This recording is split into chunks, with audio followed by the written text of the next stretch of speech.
Hello everyone, हमारे channel ईडब्ल्यूडी पर आपका हार्दिक स्वागत है। चलिए शुरू करते हैं आपकी जीके जीएस की क्लास। ये जो आपकी क्लास है ये स्पेशली है आपकी यूपी पुलिस री एग्जाम के लिए। इसके अलावा भी आप जिस भी एग्जाम की तैयारी कर रहे हैं, भले ही वे आपका एसएससी है, आपका किसी भी पुलिस का एग्जाम है, आप इस वीडियो को देख सकते हैं क्योंकि इसमें जो जीके जीएस लिया गया है वो आपके एग्जाम के पर्सपेक्टिव को ध्यान में रखते हुए लिया गया है। आपके एग्जाम्स के लिए बहुत इंपॉर्टेंट फैक्ट्स हमने इसमें कवर किए हैं। तो चलिए शुरू करते हैं हम आज की क्लास। हमारी जो ये क्लास है फिलहाल यूपी पुलिस री एग्जाम के लिए ये डाली जा रही है और ये मॉर्निंग में आपको मिलती है 6 AM पर और ये आपकी इवनिंग में मिलती है आपको 8 PM पर। ठीक है, तो ये आपकी सिर्फ रिवीजन क्लास है और इसका बढ़िया से रिवीजन करें।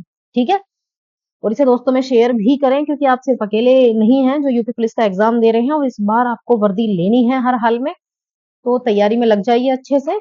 तो चलिए शुरू करते हैं आज की क्लास।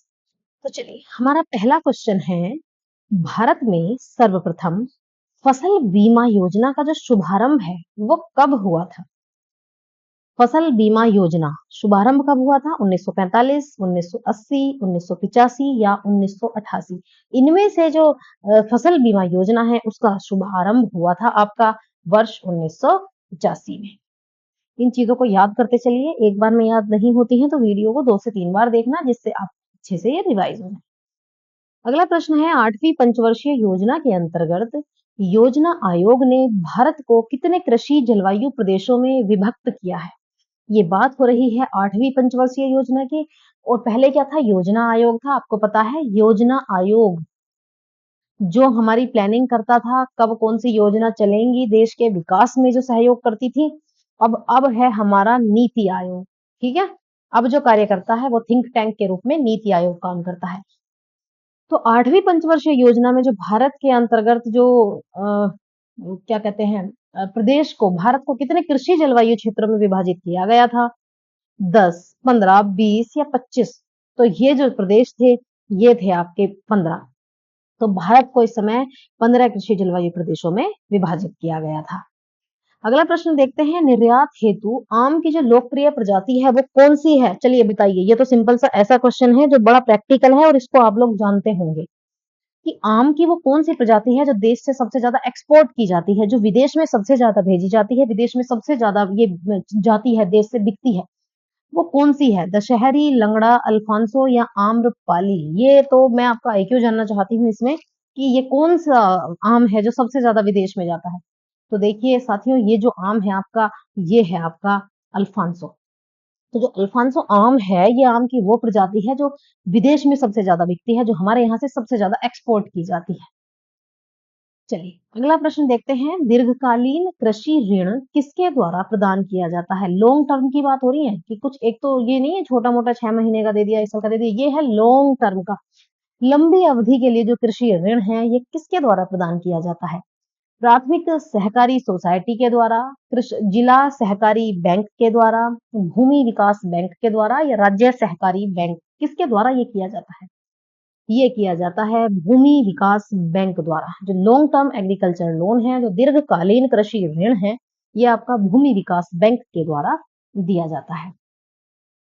अगला प्रश्न कवर कर रहे हैं, बैंक बोर्ड ब्यूरो यानी बीबीबी के गठन का उद्देश्य क्या है? क्या है बैंक बोर्ड ब्यूरो और इसके गठन का क्या उद्देश्य है? तो देखिए इसके गठन का उद्देश्य है कि सार्वजनिक बैंकों की कार्यप्रणाली में सुधार लाना और बैंकों का जो एनपीए है उसकी समस्या के समाधान हेतु एडवाइजर के रूप में काम करना। इसीलिए आपके बैंक बोर्ड ब्यूरो की गठन किया गया। ठीक है, इसका उद्देश्य यही है। तो इसका जो आंसर है विकल्प बी और सी दोनों हो जाता है।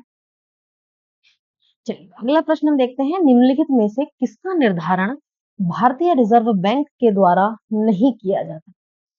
किसका निर्धारण है जो भारतीय रिजर्व बैंक के द्वारा नहीं किया जाता? वो क्या है? बैंक दर, सीआरआर, पीएलआर या एसएलआर? तो देखिए आपको बताना है कि इनमें से वो कौन सी चीज है जिसका जो निर्धारण है वो रिजर्व बैंक के द्वारा नहीं किया जाता, तो वो है पीएलआर। साथियों मैंने एक वीडियो बनाई है, छोटी सी ही छोटी वीडियो है, शॉर्ट है वो, मतलब बहुत ज्यादा लंबी वीडियो नहीं है।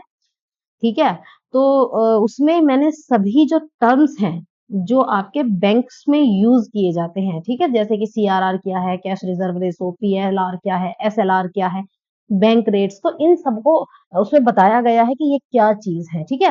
तो आप उस वीडियो को जरूर देखना, उससे आपको पता चल जाएगा कि बैंक में यूज होने वाले जो मोस्टली वर्ड्स हैं जिनका हमें नहीं पता होता और एग्जाम में ये पूछ लिए जाते हैं, तो ये आपको पता होने चाहिए। वो बहुत बेसिक बेसिक सी चीजें हैं, इकोनॉमिक रिलेटेड आपको ये पता होनी चाहिए, ठीक है। तो वो वीडियो आप जरूर देखना। अगला प्रश्न है, सीआरआर में वृद्धि होने से अर्थव्यवस्था पर निम्नलिखित में से कौन से प्रभाव होते हैं या कौन से प्रभाव पड़ते हैं? बैंकों की ऋण देने की क्षमता में वृद्धि होती है या बैंकों की ऋण देने की क्षमता में कमी होती है या तरलता में वृद्धि होती है या ब्याज दरों में कमी, क्या होता क्या है? तो ये होता है बैंकों की ऋण देने की क्षमता में कमी आती है, ठीक है। सीआरआर यानी कि कैश रिजर्व रेशो में यदि वृद्धि हो जाए, उस कैश रिजर्व रेशो में वृद्धि होने से अर्थव्यवस्था में बैंकों की जो ऋण देने की क्षमता है उसमें कमी आती है। चलिए अगले प्रश्न को हम देखते हैं, सिडबी। सिडबी का मतलब है small industrial development bank of India. इसकी स्थापना कब की गई थी या इसकी स्थापना किस लिए की गई थी? आपके ऑप्शंस दिए गए हैं, क्या कुटीर उद्योगों को वित्त प्रदान करने हेतु, लघु उद्योगों को वित्त प्रदान करने हेतु, वृहद उद्योगों को वित्त प्रदान करने हेतु या सार्वजनिक क्षेत्र के उपक्रम जो हैं उनको वित्त प्रदान करने हेतु, किस लिए सिडबी की स्थापना की गई थी? तो ये की गई थी जो लघु उद्योग है, जो छोटे उद्योग हैं, उनको वित्त प्रदान करने के लिए ये जो है आपकी स्थापना की गई थी सिडबी की। सिडबी की फुल फॉर्म आपको याद होनी चाहिए, इसका मतलब है small industrial development bank of India, ठीक है। ये आपकी इसकी ये होनी चाहिए। आगे देखते हैं, अगला प्रश्न देखते हैं, भारत सरकार ने देश के 14 बैंकों का जो नेशनलाइजेशन था वो किस वर्ष किया था? ठीक है, नेशनलाइजेशन की बात हो रही है, कब हुआ ये? 1969, 1971, 1981 या 1991? देखिए ये बड़ा प्रसिद्ध वर्ष है और ये है आपका 1969। जो देश के 14 बैंकों का जो नेशनलाइजेशन किया गया, ये किया गया आपका 1969 में। अगले प्रश्न को देखते हैं, निम्न में से कौन सा कथन सत्य नहीं है? आरबीआई देश का केंद्रीय बैंक है, आरबीआई केंद्रीय और राज्य सरकारों का बैंकर है, आरबीआई देश की विदेश निधि का संरक्षक है और आरबीआई की स्थापना वर्ष 1949 में हुई थी। तो देखिए इस तरीके के क्वेश्चन जब आपको एग्जाम में मिलते हैं तो पहले तो शांतिपूर्वक इस एग्जाम क्वेश्चंस को पढ़ना है, उसके ऑप्शंस को बड़े शांतिपूर्वक पढ़ना है, फिर देखना है। अब देखिए इसने कहा है आरबीआई देश का केंद्रीय बैंक है, बिल्कुल सही है। आरबीआई केंद्रीय और राज्य सरकारों का बैंकर है, ये भी बात बिल्कुल सही है। आगे कहता है आरबीआई देश की विदेश नीति का संरक्षक है, हाँ बिल्कुल सही बात है। फिर कहता है कि आरबीआई की स्थापना वर्ष 1949, नहीं। देखिए आरबीआई की जो स्थापना हुई थी ये हुई थी आपकी 1935 में, ठीक है। 1935 में स्थापना हुई थी, ना कि 1949 में। तो यही ऑप्शन इसका गलत है, यही इसमें सही नहीं है, बाकी ये सभी जो तीनों है ये बिल्कुल सही है। चलिए अगला प्रश्न देखते हैं, भारत में भारतीयों द्वारा 1881 ईस्वी में स्थापित सीमित देयता जो है उसका प्रथम बैंक कौन सा था? Hindustan commercial bank, Awadh commercial bank, Punjab national bank या पंजाब एंड सिंध बैंक, वो कौन सा बैंक था? तो वो है अवध कमर्शियल बैंक। अगला प्रश्न हम कवर करते हैं, अगला प्रश्न देखते हैं, भारतीय रिजर्व बैंक ऑफ इंडिया निम्नलिखित में से किसके बदले मुद्रा निर्गमन करता है? ठीक है, ये जो करेंसी इशू करता है ये किसके बदले करता है? क्या गोल्ड, विदेशी प्रतिभूति या भारत सरकार की प्रतिभूति या उपयुक्त सभी? जो करेंसी इशू की जाती है ये किसके बदले करता है? तो रिजर्व बैंक इन सभी के बदले जो है वो करेंसी इशू करता है। वो गोल्ड है, वो विदेशी प्रतिभूति है, वो भारत सरकार की प्रतिभूति है और इन सभी के बदले वो क्या है, वो इशू जो करेंसी है वो इशू करता है आरबीआई। अगला प्रश्न है, आरबीआई का लेखा वर्ष क्या है? ये बहुत बढ़िया क्वेश्चन है, ये अधिकांश लोगों को नहीं पता कि जो आरबीआई का लेखा वर्ष है वो क्या होता है। वैसे आपको पता ही होगा, नॉर्मल जो हमारा फाइनेंशियल ईयर होता है वो हमारा 1 अप्रैल टू 31 मार्च होता है, ठीक है।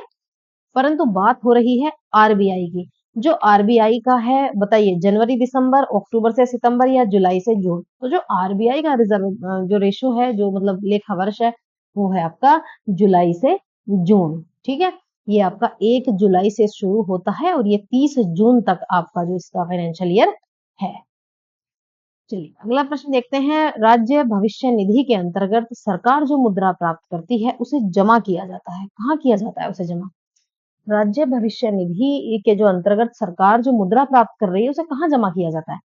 राज्य की आकस्मिक निधि में, संयुक्त निधि में, सामान्य विकास निधि में या सार्वजनिक लेखा निधि में? बढ़िया क्वेश्चन है, बहुत बढ़िया क्वेश्चन है। तो देखिए ये जो राज्य भविष्य निधि के अंतर्गत सरकार जो पैसा प्राप्त करती है, सरकार जो मुद्रा प्राप्त करती है उसे सार्वजनिक लेखा निधि में जमा किया जाता है। अगला प्रश्न है, कृषि और ग्रामीण विकास क्रियाओं की सभी प्रकार की जो साख आवश्यकताएं हैं उनको पूर्ति करने के लिए एकमात्र संस्था कौन सी है? बात हो रही है कृषि और ग्रामीण विकास क्रियाओं की, उनकी साख प्रकार की, उनकी जो सभी प्रकार की साख आवश्यकताएं हैं उनकी पूर्ति करने वाली एकमात्र संस्था कौन सी है?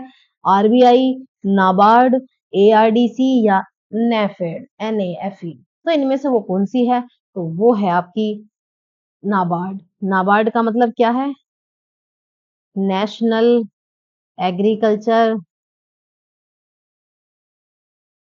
Board and rural development. कब हुई थी नाबार्ड की स्थापना? ये हुई थी 1982 में। ठीक है, कब हुई नाबार्ड की स्थापना? 1982 में। तो चलिए अगला प्रश्न देखते हैं। बैंक ऑफ राजस्थान का विलय इनमें से किस बैंक के साथ हुआ है? देखिए बैंक ऑफ राजस्थान जो था उनमें उसका विलय हो गया था, आपको बताना है किस बैंक में उसका विलय हुआ था। क्या एचडीएफसी में, आईसीआईसीआई में, क्या मुद्रा व्यापार सहयोग निधि में या रिजर्व बैंक में? तो राजस्थान, बैंक ऑफ राजस्थान का जो विलय है वो हुआ था आईसीआईसीआई बैंक में। अगला प्रश्न है, बैंकों को अपने नगद शेष और कुल परिसंपत्ति के मध्य एक निश्चित अनुपात सुरक्षित रखना पड़ता है, इसे हम क्या कहते हैं? बहुत बढ़िया प्रश्न है, तो बताइए इसे क्या कहते हैं? अच्छा बात देखिए हिंदी में हो सकता है, इसे पहले पढ़ लीजिए। सांविधिक बैंक अनुपात एसबीआर, सांविधिक तरलता अनुपात एसएलआर, केंद्रीय बैंक रिजर्व अनुपात यानी सीबीआर। अगला है केंद्रीय तरलता रिजर्व, सेंट्रल लिक्विडिटी रिजर्व। अब आप बताइए इनमें से वो कौन सा नगद शेष या कुल परिसंपत्ति है जो एक रेशो बैंक को अपने पास हमेशा रखना पड़ता है किसी भी स्थिति में? देखिए कोई बैंक जब, ऐसा नहीं, कोई भी अगर बैंक है तो वो अपने पास एक एक ना एक लिमिट में पैसा है उसे जरूर रखता है, वो कैश रिजर्व के रूप में उसे जरूर रखेगा। मतलब उसने पूछा है कि उसे उसे हम क्या कहते हैं, तो उसे क्या कहते हैं? उसे हम कहते हैं एसएलआर, जिसे कहते हैं सांविधिक तरलता अनुपात, स्टैच्यूटरी लिक्विड रेशो।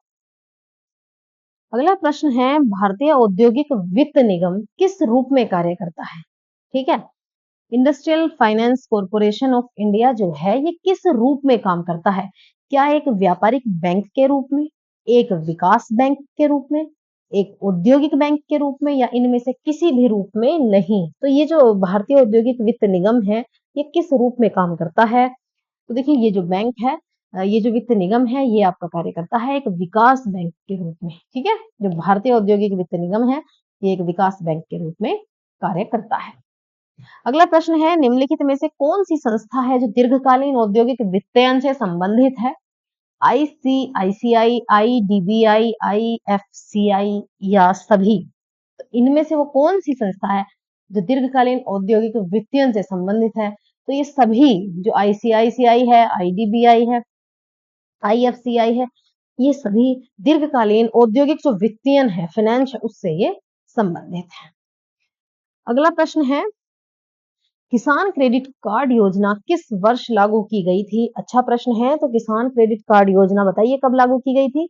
1998 से 99 में या 99 से 2000 में, 2000 से 2001 में या 2001 से 2002 में? तो किसान क्रेडिट कार्ड योजना आपकी शुरू की गई थी वर्ष 1998 से वर्ष 1999 में। बढ़िया प्रश्न है। तो चलिए आपकी जो क्लास है यहीं तक है। हमने इसमें सभी इम्पोर्टेंट जो क्वेश्चंस हैं, बहुत सारे इम्पोर्टेंट क्वेश्चंस हमने इसमें कवर किए हैं। साथियों ये आपके रिवीजन क्लास है, भले ही आप अपना चाहे एसएससी का कोई भी एग्जाम दे रहे हो, भले ही वो सीजीएल है आपका, भले ही वो जीडी है, भले ही वो सीएचएसएल है, मैंने कहा कोई भी एग्जाम आप दे रहे हैं आपके एसएससी के पर्पज से ये वीडियो बहुत इंपॉर्टेंट है। आपकी स्टेट पुलिस को ये कवर करती है, बैंक्स, जो भी आप एग्जाम दे रहे हैं उन सभी को ये कवर करती है। ठीक है? रेलवे आपका आ रहा है, रेलवे को भी फ़ोकस करके हम इसमें चल रहे हैं। तो अपने जितने भी एग्ज़ाम आपके टारगेट कर रहे हैं, आप उन्हें उनके लिए इस वीडियो को जीके जीएस की क्लास को आप हमेशा कवर करें, ठीक है? जीके जीएस आपके लिए बहुत इम्पोर्टेंट है। तो चलिए साथियों, मिलते हैं आपको आपकी नेक्स्ट क्लास में। चैनल को सब्सक्राइब करके ज़रूर जाइएगा, वीडियोज़ को लाइक एंड अपने साथियों में शेयर ज़रूर करें। तो चलिए मिलती हूँ आपको आपकी नेक्स्ट क्लास में। Thanks for watching.